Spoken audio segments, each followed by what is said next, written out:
In today's video, I'm going to discuss about the transitioning our existing PPC campaign structure to the updated one.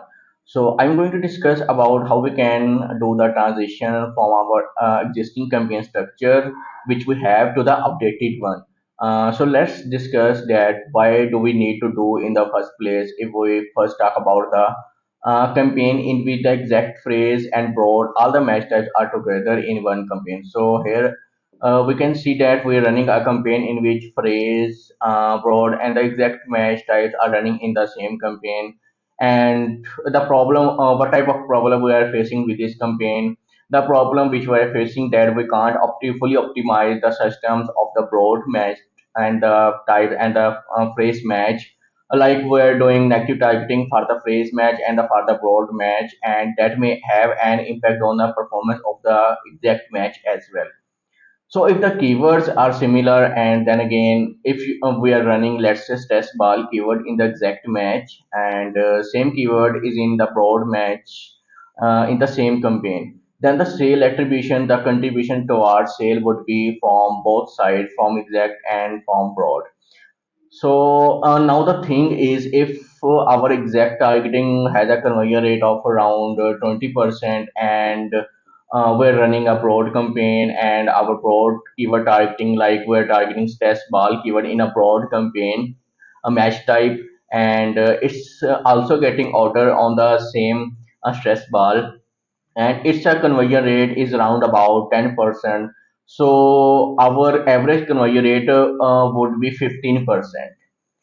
So assuming a number both keywords are bringing same number of orders, so that's the issue, that's the challenge here, due to which we do not prefer. I personally do not prefer to have two different match types in one campaign.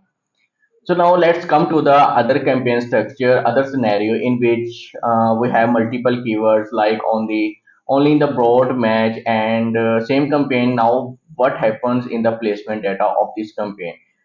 So that is an average of all the keywords. For example, you have five keywords and one campaign, the placement data.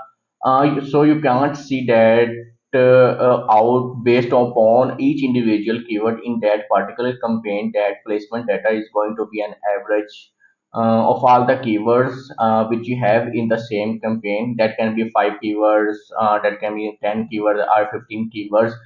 So when you don't know the actual placement data of each individual keywords, it's going to be an estimation. It's going to be a calculated guess. So now, if you play with the placement, if you kind of do the placement optimization, that can be a positive impact on the performance of some of the keywords. But at the same time, because your one change is going to impact all five, all 10 and 15 keywords, that placement change can have a negative impact on the echoes or performance of other keywords as well. So this change, if you are keeping the performance of one keyword in mind, and based upon the performance of that keyword, you are playing with the placement data, that could have a negative impact on your performance of other keywords as well. So that's why if you have a single keyword per campaign structure, that's very easy to optimize. That's very handy to use, and kind of that helps you to do the justice, to take the right decisions. Let's discuss a scenario like, for example, you have a product which has a good ranking capability. You have tested it out, and this product has stayed on top ranks in the past, and you are running all the campaigns like auto praise, broad, exact, all such kind of stuff. So now the big condition is your product to have the ranking capability. Your product is market fit. The value of your product is offering a good, basically is a good fit for the market. This is kind of a precondition, and this is an important condition if you have this kind of scenario. And your tech cost is not controlling, and your campaign is kind of making loss, and you're running all kind of campaign like exact phrase, broad, video, then auto targeting, sponsor brand, sponsor display.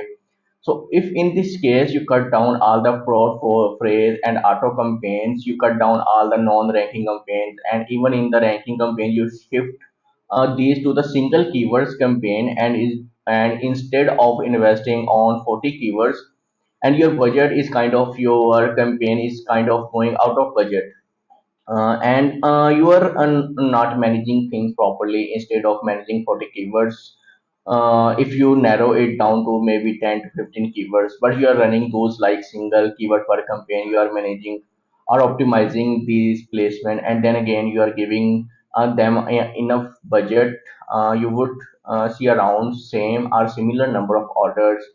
As you can see, 25 to 30% minus or plus, whatever, it depend on all on the results.